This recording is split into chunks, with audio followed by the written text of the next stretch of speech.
চলেন দেখে আসি আমার একটা পুরনো চুড়িকে আমি আবার কিভাবে নতুন আরেকটা লুক দিলাম। এটা হচ্ছে আমার একটা পুরনো চুড়ি, যেটা কেমন জানি নিষ্প্রাণ হয়ে গেছে, মানে দেখতে তেমন একটা ভালো লাগছে না। এটাকে একটু ভালো লাগার জন্য আমি কি করলাম, এই সুতা নিলাম। সুতা নিয়ে এটার একটা সাইডে খালি জায়গা আছে, মানে যেখানে সুতা ঢুকানো যায়।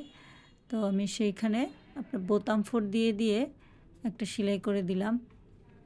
দেখেন, মানে যে জায়গাগুলো খালি আছে ঠিক সেই জায়গাগুলোতে আমি এই সুতাটি দিয়ে দিয়ে ভরাট করে দিয়েছি। তো আমরা কিন্তু চাইলেই এইভাবে করে আমাদের পুরনো চুড়িগুলো, যেগুলো মনে হচ্ছে যেন আর পরবো না, একটু বুদ্ধি খাটিয়ে নতুন করে ডিজাইন দিয়ে আবার পরে নিতে পারি। তো দেখেন আমার এই সুতার কাজটা শেষ। এরপর এটা কিন্তু এক সাইডে কালো কালো ডিজাইন করা ছিল, ডিজাইনগুলো একটু উঠে হালকা হালকা হয়ে গেছে। যখন আমি কিনেছি এটা অনেকটা কালো কালো ছিল। তো সেই কালোটাকে আমি ফিল আপ করার জন্য এখানে জুতার কালি নিয়েছি।